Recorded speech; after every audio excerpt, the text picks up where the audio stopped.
नमस्कार। 137 करोड़ आबादी के मुल्क में इस वक्त कोरोना के 9,216 केसेस हैं। इतने कम केस से डर नहीं लगता है, लेकिन 2 केस को सुनकर डर लगता है। सुकून देने वाली खबर यह है कि ओमिक्रॉन के 2 कंफर्म केस कल आए थे और कोई कंफर्म केस नहीं आया। मगर डराने वाली खबर यह है कि मुंबई, दिल्ली, जयपुर, राजकोट जैसे शहरों में कभी भी बड़ा विस्फोट हो सकता है। सबसे ज्यादा फिक्र वाली बात यह है कि ओमिक्रॉन वायरस के संपर्क में जो लोग आए थे वो रातों रात गायब हो गए। पुलिस इस वक्त मुजरिमों को नहीं ढूंढ रही, उन लोगों को ढूंढ रही है जो कहीं भी किसी के भी बीच में हो सकते हैं। कुछ लोगों ने अपने मोबाइल तक बंद कर दिए ताकि पुलिस के रडार में ना आ सके। यह वायरस इतना तेज है कि कुछ सेकंड्स में एक व्यक्ति से एक शहर से दूसरे शहर पहुंच सकता है। जो गलती यूरोप और अफ्रीका में हुई, वो गलती अगर हमने कर दी तो तीसरी लहर बहुत जल्दी आ जाएगी। इसलिए सीखिए, समझिए और सावधान रहिए। सिर्फ इंडिया की नहीं, पूरी दुनिया की ओमिक्रॉन रिपोर्ट देखिए।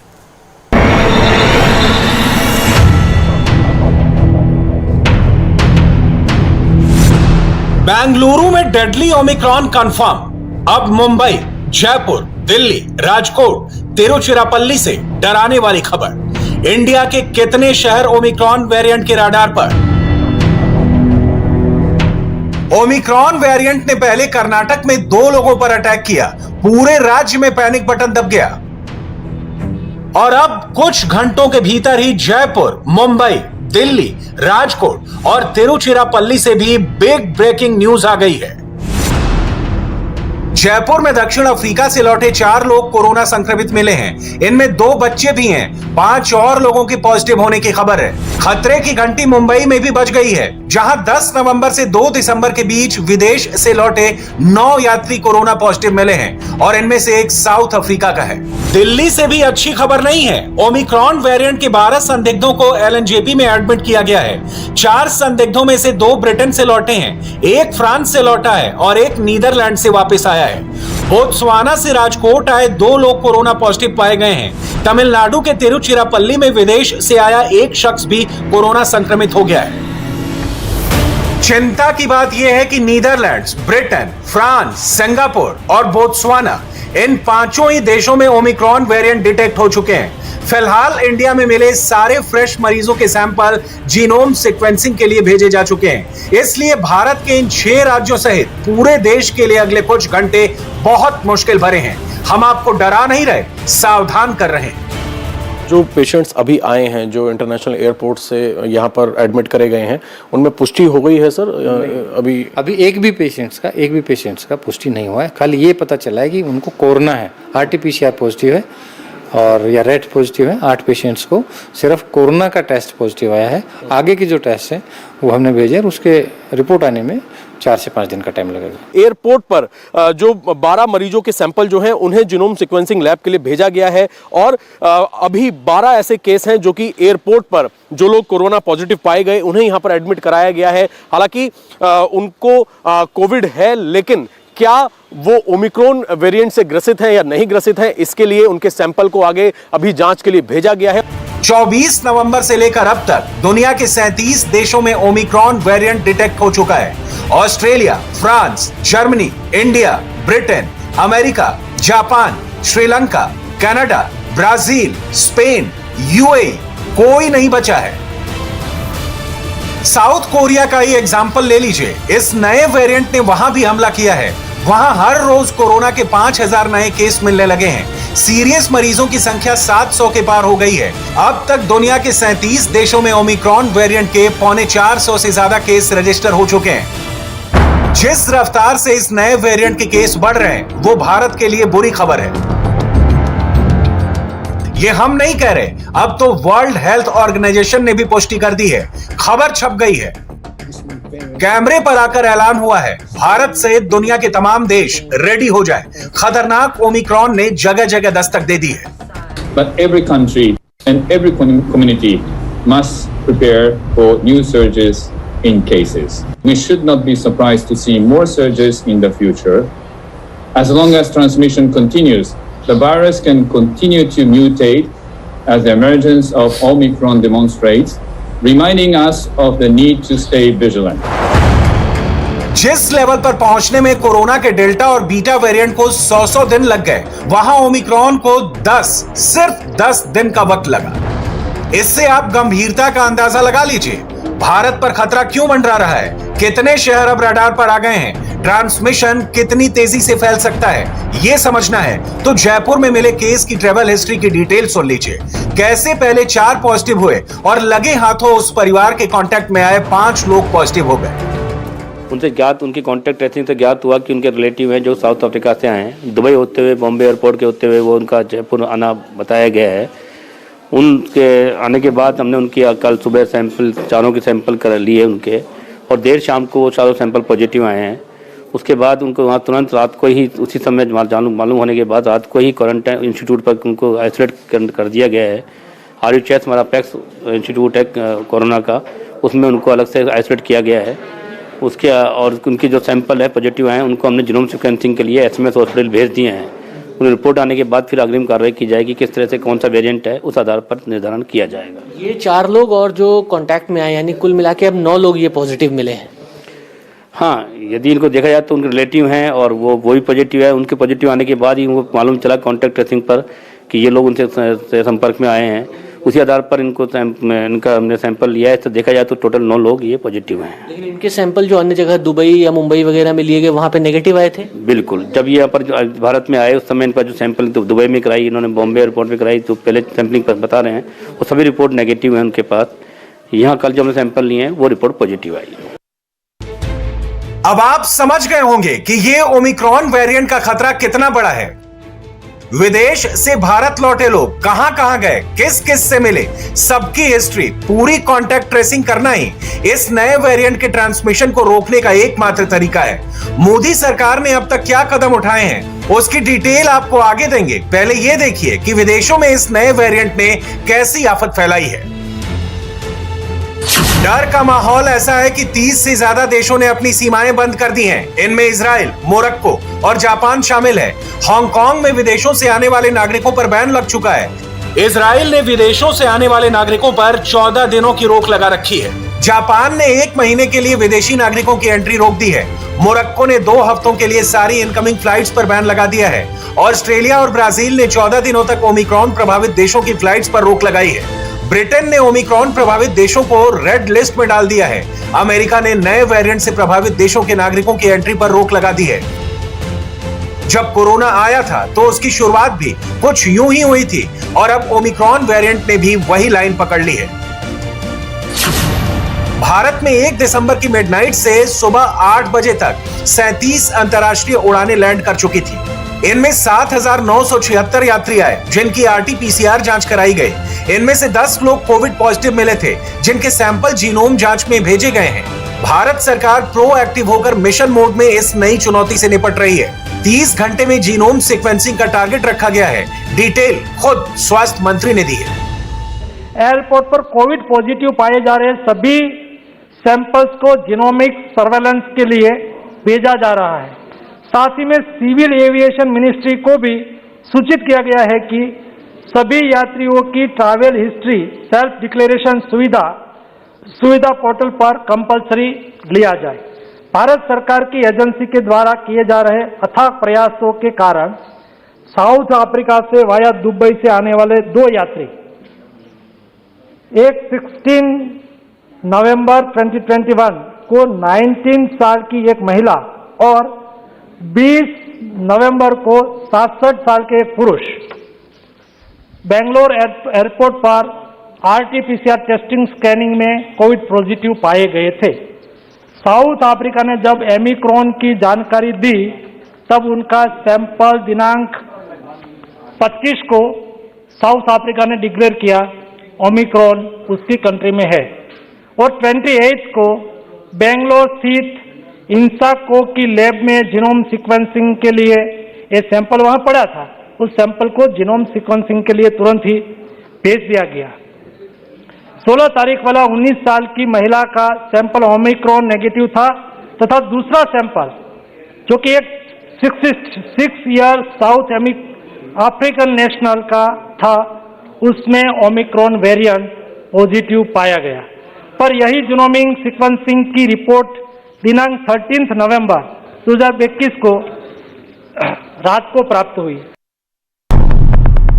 भारत के लिए खतरा कुछ और वजहों से भी ज्यादा है। सबसे अहम वजह है कॉन्टैक्ट ट्रेसिंग। आंध्र प्रदेश सरकार विदेश से लौटे 60 लोगों में से 30 लोगों को ढूंढ रही है। अफ्रीका से आए 9 लोगों को मिलाकर करीब 60 पैसेंजर पिछले 10 दिनों में विशाखापत्तनम पहुंचे हैं। इनमें से 30 अभी विशाखापत्तनम में रुके हुए हैं, जबकि बाकी 30 राज्य के अलग अलग जगहों के लिए निकल गए हैं। इनमें से कुछ लोग फोन कॉल का जवाब नहीं दे रहे हैं, जिसके चलते अधिकारियों को इनके लापता होने का डर लग रहा है।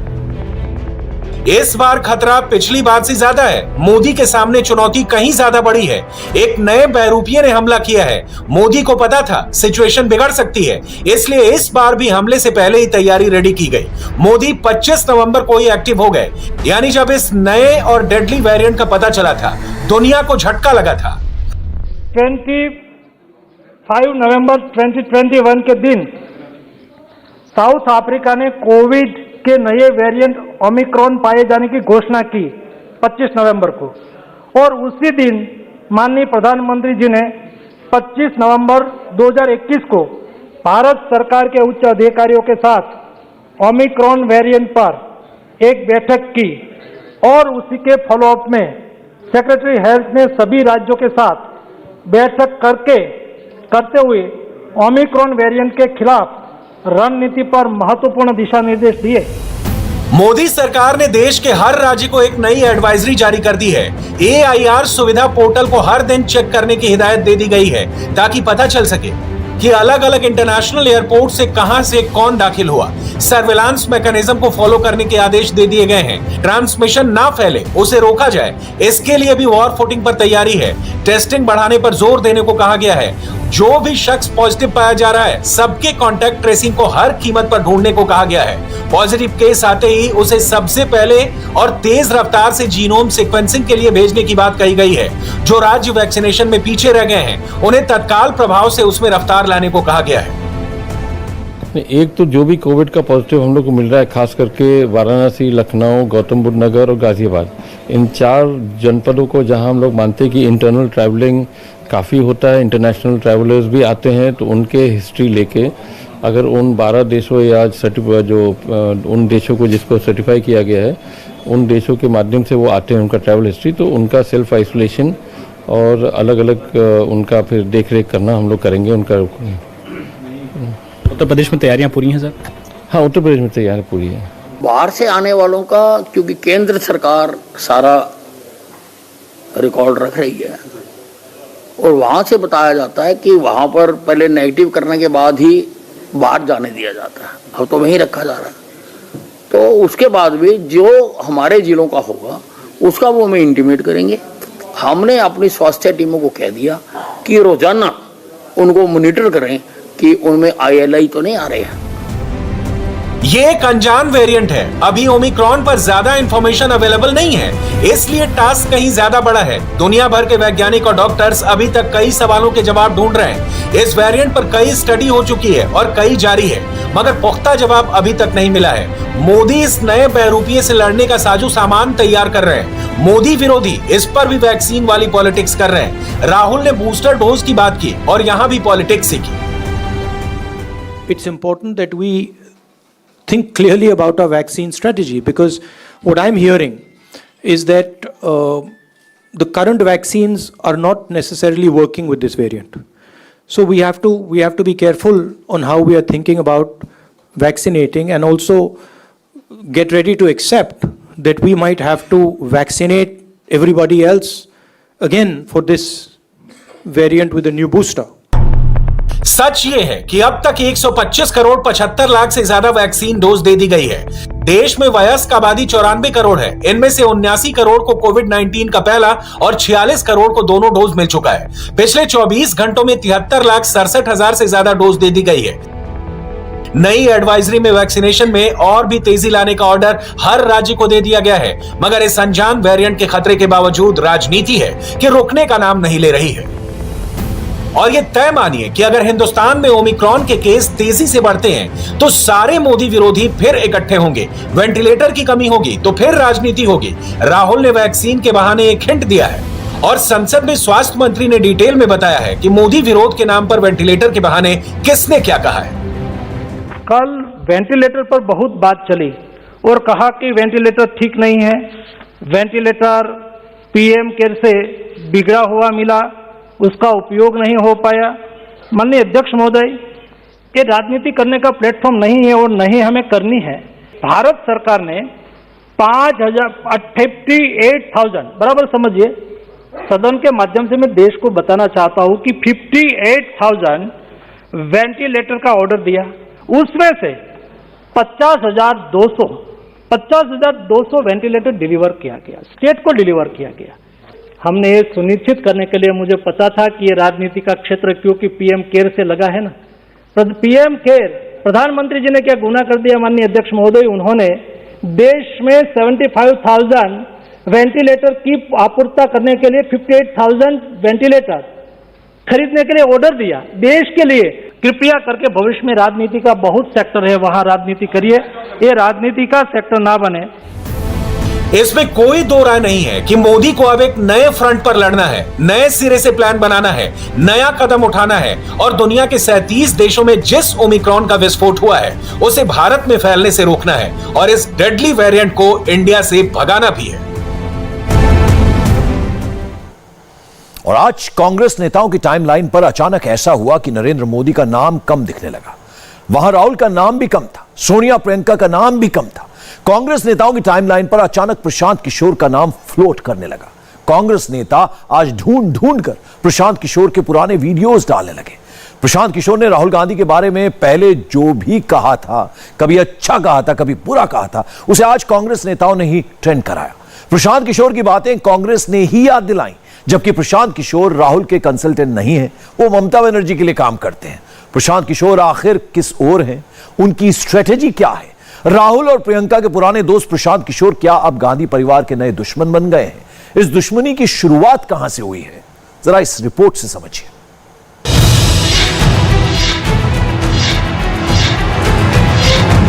ममता बनर्जी ने जब से राहुल गांधी पर अटैक किया है, तब से कांग्रेस के सोशल मीडिया सोल्जर्स दनादन फायरिंग कर रहे हैं।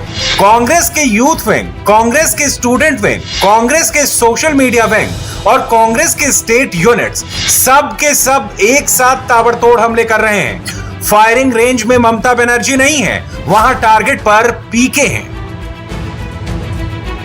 कांग्रेस का ट्रोल गैंग पीके को ही ठोक रहा है, क्योंकि दीदी का स्टेचर इतना बड़ा हो चुका है कि उनके खिलाफ बोलने की हिम्मत नहीं हो रही। पीके पर इंटरनेशनल हेडलाइन बनाई जा रही है, पीके पर आर्टिकल्स लिखे जा रहे हैं, पीके की हिस्ट्री पब्लिक की जा रही है, वर्षों पुराने वीडियो निकाले जा रहे हैं। जिसने भी पीके की सर्विस ली और बाद में नाराज हो गया, उसके कमेंट्स तहखाने से खोद खोद कर निकाले जा रहे हैं। ममता बनर्जी गौतम अडानी से मिली तो भी पीके निशाने पर है। क्या ये 24 का ट्रेलर है? क्या ये कोई रिहर्सल चल रहा है? पीके असल में काम किसके लिए करते हैं? अगर ये ट्रेलर है तो कंप्लीट पिक्चर क्या है? पूरी पिक्चर समझने के लिए सबसे पहले देखते हैं कि ये सब शुरू कैसे हुआ। अगर हम जाएंगे तो हमारे साथ से ये लोग भी जाएगा, एक कंपटीशन बनेगा। दूसरी बात यह है, अगर कोई कुछ करते ही नहीं है, आधा टाइम आप विदेश में रहो, तो पॉलिटिक्स कैसे होगा? पॉलिटिक्स में आपको कंटिन्यूअस एंडेवर देना चाहिए। मुंबई में ममता बनर्जी ने राहुल गांधी का नाम लिए बिना कमेंट किया। राहुल के विदेश घूमने पर, राहुल के फुल टाइम पॉलिटिकल पोस्ट लेकर हाफ टाइम जॉब करने पर दीदी ने करारी चोट की। ममता के बयान के फौरन बाद प्रशांत किशोर का यह कमेंट आया। पीके ने लिखा, कांग्रेस का नेतृत्व एक विशेष व्यक्ति का ही दैवीय हक नहीं है, खासकर तब जबकि पार्टी पिछले 10 सालों से अपने 90% चुनाव हार चुकी है। विपक्ष के नेतृत्व में चुनाव लोकतांत्रिक तरीके से होने दें। पीके की बातों में एक कंटिन्यूटी है। इसी साल 28 अक्टूबर को पीके ने 24 के चुनाव पर बहुत बड़ी भविष्यवाणी की थी। मोदी हैं और मोदी रहेंगे। राहुल गांधी जो सपने देख रहे हैं वो पूरे नहीं होने जा रहे। Going to be the center of the Indian polity, whether they win, whether they lose, like it was for first 40 years for Congress. BJP is going nowhere. Once you secure 30% plus vote at India level, you are not going away in a hurry. And that is where the problem lies with Rahul Gandhi probably. He thinks it's it's just matter of time when people will throw him away. That's not happening. Mamata Banerjee अपने show में BJP मुक्त भारत के नारे लगवाती हैं। उनके political manager Congress मुक्त opposition की योजना पर काम कर रहे हैं। पीके इस मिशन में कोई एक दिन से नहीं लगे हैं। ममता बनर्जी के मैनेजर बंगाल चुनाव से भी पहले इस प्लान पर एक्टिव हैं। ममता बनर्जी, शरद पवार, उद्धव ठाकरे, अखिलेश यादव, तेजस्वी यादव, अरविंद केजरीवाल, जगन मोहन रेड्डी और फारूक अब्दुल्ला। प्रशांत किशोर ने गैर बीजेपी, गैर कांग्रेस फेडरल फ्रंट का ये मोटा मोटा खाका खींचा है। इसी प्लान पर अमल के लिए ममता जुलाई में दिल्ली आई थी और दिसंबर में मुंबई पहुंची। पीके की स्ट्रेटजी कम से कम 6 महीने से पब्लिक स्पेस में है। कांग्रेस के गुस्से का ट्रिगर पॉइंट असल में राहुल गांधी पर किया गया नया अटैक है। प्रशांत किशोर को डिस्क्रेडिट करने के लिए प्रशांत किशोर के ही कुछ वीडियो काट छांट कर वायरल किए जा रहे हैं। ऐसा एक वीडियो तब का है जब राहुल गांधी कांग्रेस के अध्यक्ष हुआ करते थे और 2019 का चुनाव नहीं हुआ था।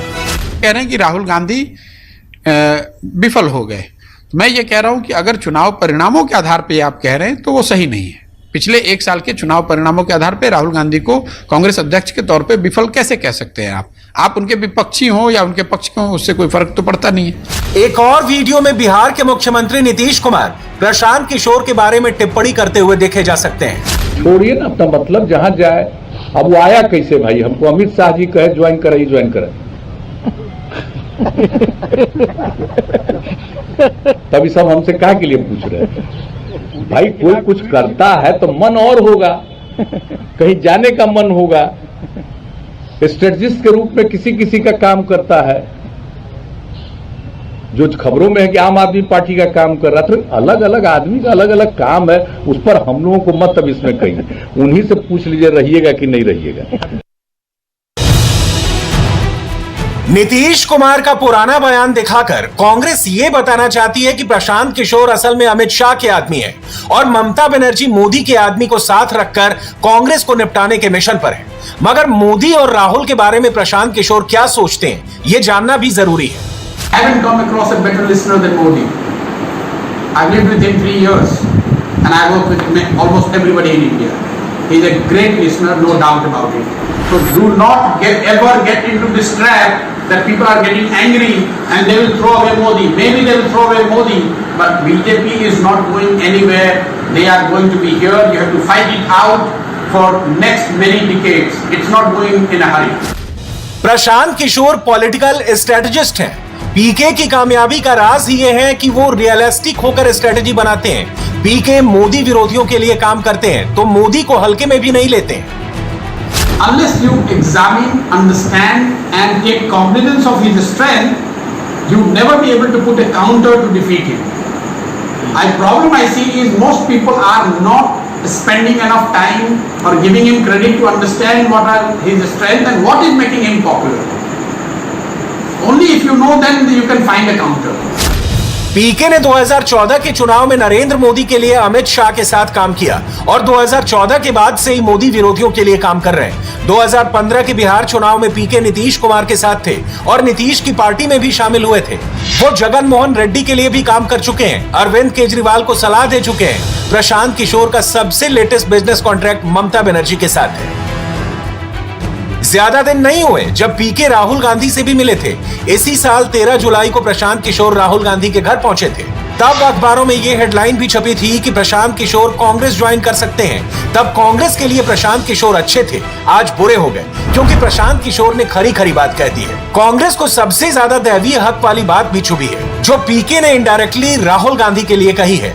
राहुल गांधी पॉलिटिक्स को भी सोशल मीडिया अकाउंट की तरह चलाते हैं। वो प्रेस कॉन्फ्रेंस के लिए आते हैं तो भी ट्विटर पर लाइन पहले ही बता देते हैं, बाद में वहीं पर अपनी फोटो चिपका देते हैं। राहुल का सिंगल लाइन मोटो है मोदी के खिलाफ खुद को विपक्ष का नेता नंबर 1 दिखाने का। जो 2-3 सबसे बड़े उद्योगपति प्रधानमंत्री के और सरकार के जो मित्र हैं उनके लिए ये कुछ भी कर देते हैं, मगर जब किसान को जरूरत होती है, मजदूर को जरूरत होती है तो कहते हैं ये तो है ही नहीं लोग। मतलब उनका कहना है कि ये 700 लोग हैं जिनकी मृत्यु हुई, ये तो है ही नहीं। मगर ये मिनिमम कॉम्पनसेशन जो है ये तो मतलब मिनिमम रिस्पेक्ट की बात है, तो ये तो इनको एकदम कर देना चाहिए। और प्रधानमंत्री ने स्वयं कहा है माफी मांगी है। किससे माफी मांगी? क्यों माफी मांगी? क्योंकि उन्होंने ये गलत कानून लागू करने की कोशिश की, उसके कारण 700 लोग मारे गए। फोन नंबर भी है, प्राइम मिनिस्टर अगर डायरेक्टली कॉल करके चेक करना चाहें, मैं नाम भी बता देता हूं, 2-3, तेज कौर, गुरजंत सिंह, दाना सिंह, दर्शन सिंह, फोन कर ले। राहुल गांधी डायरेक्ट मोदी से भिड़ते हैं, उनकी पार्टी के दूसरे नेता प्रशांत किशोर को टारगेट पर लेते हैं। राहुल गांधी भी और उनकी पार्टी भी अचानक बहुत एक्टिव हुई है। संसद से लेकर सोशल मीडिया तक कांग्रेस की इस एक्टिवनेस के पीछे क्या ममता बनर्जी हैं? इस सवाल का जवाब सिर्फ दिल्ली से नहीं मिल सकता। आपको यूपी लेकर चलते हैं, अखिलेश यादव की बात सुनाते हैं। ममता बनर्जी ने कहा है कि कांग्रेस में दम नहीं है, तो दूसरा मोर्चा तैयार करना पड़ेगा भाजपा से लड़ने के लिए, तो क्या आप उस मोर्चे में जाएंगे? कौन कह रहा है? ममता बनर्जी ने कहा है। मैं उनका स्वागत करता हूं, और जिस तरीके से उन्होंने बंगाल में भारतीय जनता पार्टी का सफाया किया है, उत्तर प्रदेश में भी सफाया भारतीय जनता पार्टी का जनता करेगी। जब समय आएगा तब बात करेंगे। हर काम समय पे होना चाहिए। अखिलेश यादव ने बंगाल चुनाव में ममता बनर्जी को मोरल सपोर्ट दिया था। 22 के यूपी चुनाव में ममता बनर्जी अखिलेश यादव को सपोर्ट कर रही हैं। अखिलेश और ममता क्या एक रथ पर बैठेंगे? इस सवाल का जवाब अखिलेश टाल जाते हैं, लेकिन समझने वाले समझ रहे हैं कि अंडरस्टैंडिंग हो गई है। अखिलेश ममता से हाथ मिला लेंगे, लेकिन अब राहुल गांधी को भाव नहीं देंगे। जब समय आएगा तब बात करेंगे। हर काम समय पे होना चाहिए। अखिलेश यादव की समाजवादी पार्टी यूपीए का हिस्सा नहीं है। वो कुछ भी बोले समझ में आता है, लेकिन महाराष्ट्र में कांग्रेस के पार्टनर भी अब जो बोल रहे हैं उसमें राहुल गांधी के लिए बहुत बड़ा मैसेज है। जो सच्चाई है कांग्रेस को स्वीकारना पड़ेगा। जो भी बंगाल में गत हुई है कांग्रेस को दिख रहा है। तमिलनाडु में क्या हालत है वो कांग्रेस को समझना चाहिए। अगर बिहार में सरकार ना बदल पाई तो कांग्रेस ने 70 सीटों पे चुनाव लड़के पूरा खेल बिगाड़ा। तो कांग्रेस को समझना पड़ेगा जमीनी हकीकत क्या है, उसे स्वीकारना पड़ेगा। अगर भारतीय जनता पार्टी को सत्ता से बाहर करना है तो असलियत को लोग स्वीकारें। हम लोग ये कहते हैं कि हमारा राष्ट्रीय दल है, देश भर में चुनाव लड़ेंगे, तो हमें लगता है ये गलत है। जहाँ जिसकी ताकत है उसको स्वीकारो और एक विकल्प बनाओ, इस पे हम काम करेंगे। महाराष्ट्र में एनसीपी कांग्रेस के साथ सत्ता में है, लेकिन राहुल गांधी को आईना दिखाने में वो भी पीछे नहीं है। एनसीपी प्रवक्ता को आपने सुना, लेकिन कांग्रेस के नेता सोशल मीडिया पर नवाब मलिक की सिर्फ एक लाइन काटकर वायरल करते हैं। भारत के नक्शे पर नजर डालें तो पंजाब, राजस्थान और छत्तीसगढ़ बड़े राज्यों में यही 3 राज्य हैं जहां कांग्रेस सत्ता में है। महाराष्ट्र में वो सत्ता में 1/3 की पार्टनर है। इन 4 राज्यों के अलावा एमपी और गुजरात ही 2 ऐसे राज्य हैं जहां राहुल गांधी की पार्टी मोदी की पार्टी से सीधे लड़ती है। लेकिन जब भी मोदी से डायरेक्ट फाइट होती है राहुल की पार्टी हार जाती है। बाकी पूरे भारत में रीजनल पार्टियां बीजेपी से लड़ती हैं। ममता की नजर उन्हीं पार्टियों पर है। अब लौटते हैं दिल्ली, जहां संसद के एक सदन में लगातार काम शुरू हो चुका है। 12 सांसदों के निलंबन के मुद्दे पर राज्यसभा डिस्टर्ब है, लेकिन लोकसभा में एक्स्ट्रा काम हो रहा है। कांग्रेस चाहती थी कि राज्यसभा में सभी दल लगातार वॉकआउट करें, लेकिन कांग्रेस के साथ आने वाली पार्टियों की तादाद घटती जा रही है। कांग्रेस के विरोध के बावजूद राज्यसभा में भी काम हुआ। माननीय अध्यक्ष महोदय, देश में ब्रेन पावर और मैन पावर की कभी कमी नहीं। ये देश ताकत वाला ही था, ये देश शक्तिशाली ही था, लेकिन इस शक्ति को परखने वाला कोई नहीं था जो नरेंद्र मोदी ने परखा। ऐसा क्या हो रहा है कि राहुल गांधी विपक्ष का चेहरा नहीं बन पा रहे? सच तो यह है कि इस वक्त भारत की राजनीति में मोदी सबसे बड़े नाम है। सर्वे चाहे देश में हो या विदेश में, भारत के लोग अपनी चॉइस नंबर 1 क्लियर कर देते हैं। अमेरिका में रहने वाले भारतीयों से जब यह पूछा गया कि भारत की किस पॉलिटिकल पार्टी को ज्यादा सपोर्ट करते हैं या उससे जुड़ा हुआ महसूस करते हैं, तो इसके जवाब में 32% लोगों ने बीजेपी के पक्ष में वोट दिया, 12% ने नेशनल कांग्रेस का नाम लिया, 3% ने एनसीपी, 2% ने सीपीआई-एम और बीएसपी का साथ दिया। सिर्फ 1% लोगों ने शिवसेना, समाजवादी पार्टी, टीएमसी और अकाली दल का साथ दिया। यानी बीजेपी की तुलना में कोई भी दूसरी पार्टी इस सर्वे में कहीं नहीं टिकी।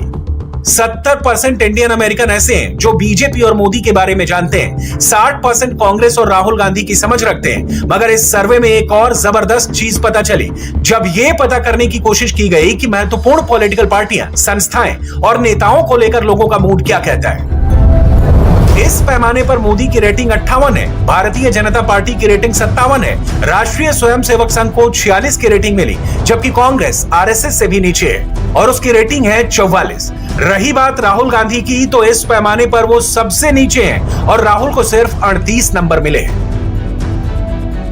राहुल पूरे भारत के लीडर बनना चाहते हैं, लेकिन अमेठी की अपनी पुश्तैनी सीट हारकर केरल के वायनाड में शिफ्ट हो चुके हैं। 80 लोकसभा सीटों वाले उत्तर प्रदेश में विधानसभा चुनाव हो रहे हैं, मगर राहुल ने अब तक एक भी चुनावी रैली नहीं की है। और बिहार विधानसभा में आज वंदे मातरम बजने पर ओवैसी के विधायकों ने आपत्ति जताई। एआईएमआईएम के विधायकों ने सिर्फ एतराज ही नहीं जताया, बल्कि राष्ट्रगीत गाया भी नहीं। ये सब कुछ हुआ राजनीति के पवित्र मंदिर में, जहां सभी विधायकों ने सम्मान के साथ वंदे मातरम गाया। एआईएमआईएम के विधायक अख्तरुल ईमान ने विरोध में कहा कि वंदे मातरम जबरन थोपी गई व्यवस्था है, जो कि गलत है।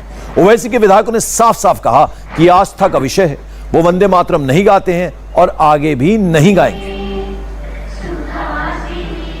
भाई उससे क्यों जरूरी है वो? आपको जरूरी किसने कहा? जरूरी किसने कहा? देश का राष्ट्रगीत कोई जरूरी नहीं है, वो कोई जरूरी नहीं है। बिला वजह जो चीजें जरूरी नहीं है उसको जरूरी नहीं करना चाहिए। आपको एमआईएम के नेता ही को बात मत कहिए। आप जाकर के पहले सारे सदन के 243 लोगों से पहले पूछ लीजिएगा, उसके बाद हमको बताइएगा। तो मतलब ये गीत नहीं गाना है, राष्ट्रगीत नहीं गाना। मैं कह रहा हूं कि राष्ट्रगान पे मुझे एतराज नहीं है, लेकिन वंदे मातरम कहने में हमारे आस्था के मुताबिक नहीं है। और दिल्ली के पास गुरुग्राम में पिछले 6 शुक्रवार ऐसे ही बीते जैसे आज बीते। 2 घंटों के लिए हिंदू मुसलमान आमने सामने आ गए। एक तरफ नमाज पढ़ी जाती है और दूसरी तरफ जय श्री राम के नारे लगाए जाते थे। दोनों तरफ गर्मा गर्मी का माहौल होता है। हर बार की तरह आज भी प्रशासन ने हल्की सख्ती दिखाई, फिर मामला शांत हो गया। लेकिन प्रशासन को चाहिए कि इससे पहले कि हालात बिगड़ जाएं, दोनों समुदायों के बीच बैठकर समस्या का हल निकाले, क्योंकि 7 दिन बाद फिर शुक्रवार आने वाला है। जय श्री राम, जय श्री राम, भारत माता की, भारत माता की, वंदे वंदे वंदे। अगर अगली बार यहाँ नमाज पढ़ी गई, या तो मुसलमान नहीं या हम नहीं। अगले शुक्रवार को ऐलान करते हैं कि किसी भी हाल में नमाज नहीं होने देंगे। यदि नमाज होती है तो हम भूख हड़ताल पे जाएंगे और सरकार के खिलाफ जाएंगे। राम भक्तों पर अत्याचार आज नया नहीं है, सब जानते हैं। राम भक्तों पर अत्याचार शुरू से होता है, आज भी हो रहा है, पर हम प्रशासन का विरोध करेंगे। अगली बार ज्यादा संख्या में इकट्ठे होकर नमाज नहीं पढ़ने देंगे। हमारे भाइयों को गिरफ्तार किया गया है, हम एक है। पहले 10 आए, फिर 20 आए, फिर 50 आए, ये क्या दिखाना चाहते हैं? ये दिखाना तो यही चाहते हैं कि हम जगह को कब्जाएंगे या जो भी है, मगर हम यहाँ पर नहीं पढ़ने देंगे, नमाज नहीं पढ़ने देंगे। गुरुग्राम में कम्युनल टेंशन का ये प्रयोग है। खुले में नमाज को लेकर गुरुग्राम में आज फिर टेंशन आई है। जय श्री राम, भारत माता की जय और वंदे मातरम के नारे लगाए गए। जय श्री राम, भारत माता की, भारत माता की, वंदे वंदे वंदे। गुरुग्राम में नमाज पर जारी बवाल थमने का नाम नहीं ले रहा है। आज सेक्टर 37 में नमाज को लेकर विरोध हुआ। हिंदू संगठन और नमाज पढ़ने आए लोग आमने सामने हुए। एक तरफ नमाज पढ़ने की तैयारी हो रही थी, दूसरी तरफ हिंदू पक्ष के लोग जय श्री राम और भारत माता की जय के नारे लगा रहे थे। प्रशासन ने विरोध करने वाले लोगों को पहले समझाया, फिर विरोध बढ़ता देख सख्ती शुरू की। नमाज के वक्त कुछ देर के लिए अफरा तफरी के हालात बन गए थे, इसलिए पुलिस ने हल्का बल प्रयोग किया और कुछ लोगों को हिरासत में ले लिया। जिस वक्त पुलिस और प्रदर्शनकारियों के बीच धक्का मुक्की हो रही थी, उस वक्त India TV reporter Kumar Sonu वहां मौजूद थे। उनके कैमरे ने उस वक्त जो तस्वीर रिकॉर्ड की, उसकी रिपोर्ट कुमार सोनू ने तैयार कर भेजी। यहाँ पर विरोध हो रहा है तो पुलिस उन्हें पकड़ कर लेके जा रही है। जो लोग विरोध कर रहे हैं, नमाज पढ़ने के लिए यहाँ पर आए थे और मुस्लिम समुदाय के लोग यहाँ पर पहुंचे हैं नमाज पढ़ने के लिए। पुलिस का कहना है लॉ एंड ऑर्डर को ध्यान में रखते हुए वो फैसला लेंगे, लेकिन आप देखें यहाँ पर चटाई बिछा दी गई है और नमाज अदा हो रही है, तो वहीं जो दूसरा पक्ष है वो लगातार विरोध कर रहा है। ये देखिए यहाँ पर विरोध भी हो रहा है और नमाज भी हो रही है, दोनों एक साथ हो रहा है। आप तस्वीरें देख सकते हैं, पुलिस बल तैनात है। जो विरोध कर रहे हैं उनको यहाँ से हटाया जा रहा है और जो नमाज अदा करने आए हैं वो यहाँ पर शांति से नमाज अदा कर सकें, उसके लिए तमाम व्यवस्था की जा रही है। फिलहाल ये गुरुग्राम के सेक्टर 37 की तस्वीरें हैं, जहां पर जय श्री राम के नारे भी लगा रहे हैं विरोधी, तो वहीं नमाज भी अदा हो रही है। लॉ एंड ऑर्डर को ध्यान में रखते हुए तमाम पुलिस बल तैनात है। जो विरोध कर रहा है उसको पुलिस डिटेन कर रही है। लगातार 6 हफ्ते से जारी ये विवाद अब खतरनाक रूप लेता जा रहा है। आज जब दोपहर 1 बजे के करीब नमाज पढ़ने के लिए मुसलमान गुरुग्राम की सेक्टर 37 वाली जगह पर पहुंचे, तो यहां पहले से मौजूद खांडसा गांव के लोगों ने नमाज पढ़ने का विरोध किया। वहां मौजूद प्रशासन ने सख्ती दिखाई। हिंदू पक्ष की तरफ से विरोध प्रदर्शन लगातार जारी रहा। आप देखें यहाँ पर नारेबाजी हो रही है, विरोध प्रदर्शन हो रहा है खुले में नमाज का, और लगातार विरोध कर रहे हैं। पुलिस बल भी जो है, आप देखें यहाँ पर उनको हटाया जा रहा है, तमाम विरोधियों को जो भी विरोध कर रहे हैं। ये देखें यहाँ पर, यहाँ से हटाया जा रहा है। पुलिस वाले जो हैं उनके साथ पुलिस और जो विरोध करने वाले प्रदर्शनकारी हैं आपस में भिड़ गए हैं, उनको खींच कर ले जा रहा है, धक्का मुक्की हो रही है। फिलहाल डिटेन यहाँ पर किया जा रहा है, लेकिन जो नमाज है वो यहाँ पर हो रही है। लगातार जो लोकल लोग हैं, जो हिंदू संगठन हैं, वो इस बात का विरोध कर रहे थे कि खुले में नमाज नहीं होगी, लेकिन पुलिस का साफ कहना था कि वो लॉ एंड ऑर्डर को मेंटेन करते हुए सभी तरीके की सुरक्षा व्यवस्था का ध्यान रखा जाएगा। आप देखें यहाँ पर तमाम नमाजी आ गए हैं, और बाकी रही बात जो प्रदर्शनकारी हैं वो इस वक्त उनको डिटेन करके पुलिस की बस में बिठाकर यहाँ से ले जाया जा रहा है।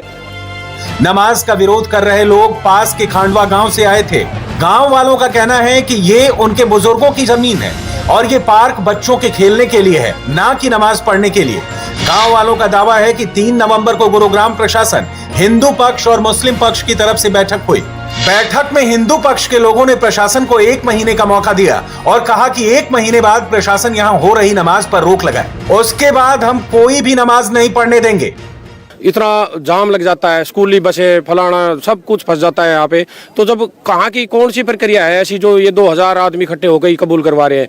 क्या वे अपने 2-4 भाई मिलके आपस में अपनी दुकान में, मकान में या छत पे कहीं भी नमाज अदा कर सकते हैं? ऐसा कोई कानून थोड़ी है कि भाई 2000 आदमी इकट्ठे होकर ही उसको एक मनवाएंगे। अपने ऊपर भरोसा नहीं है, आगे भगवान पे भरोसा नहीं करते। भाई ये तो भरोसा करना पड़ेगा, अपने घर में ही नमाज अदा करो। हम यहाँ 1 से लाख तक भी नहीं होने देंगे। हमारे गाँव में कम से कम 1 से 1.5 लाख आदमी हैं, जो कि बाहर की जनसंख्या भी है और गांव के भी हैं। उनके रोज के प्रोग्राम इतने होते हैं, हमारे पास पहले ही जगह नहीं है, हम कहाँ से जगह लाए? हमारे पास अलॉट करो पहले। हमें स्टेडियम भी चाहिए, हमें कम्युनिटी सेंटर भी चाहिए। अगर अफसर बैठे हैं उनको अलॉट करने के लिए, तो अलॉटमेंट तो हमें भी चाहिए। हम भी तो मूल निवासी हैं यहाँ खांडसा गाँव के। हिंदू पक्ष के उलट मुस्लिम पक्ष का कहना है कि प्रशासन ने उन्हें सेक्टर 37 की जगह अलॉट की है। प्रशासन से बातचीत के बाद ही वो यहाँ नमाज पढ़ रहे हैं। मुस्लिम पक्ष का दावा है कि गुरुग्राम के सेक्टर 37 में 2000 मुस्लिम लोग काम करते हैं। वो अपने काम को छोड़कर नमाज के लिए ज्यादा दूर नहीं जा सकते, इसलिए प्रशासन की रजामंदी के बाद ही पार्क में वो नमाज पढ़ रहे हैं। जिस जगह पर आप खड़े हैं ये प्रशासन की, सरकार की जगह है। लॉ एंड ऑर्डर को संभालना सरकार का काम है। सरकार ने हमको, सरकार को हमारे बीच में सहमति बनी है। आज जो 37 जगहों में से 8 जगह कम करी है वो किसी हिंदू भाई ने नहीं करी है, सरकार ने, डीसी साहब ने करी है। जो लॉ एंड ऑर्डर उन्होंने, जो बात उन्होंने कह दी वो हमने मान ली, 8 जगह कम कर दी, लेकिन जो जगह चिन्हित है वहां तो हम नमाज पढ़ेंगे। इंडिया टीवी हर वक्त हर जगह डाउनलोड करने के लिए सर्च करें India TV news Google play store या ऐप स्टोर पर।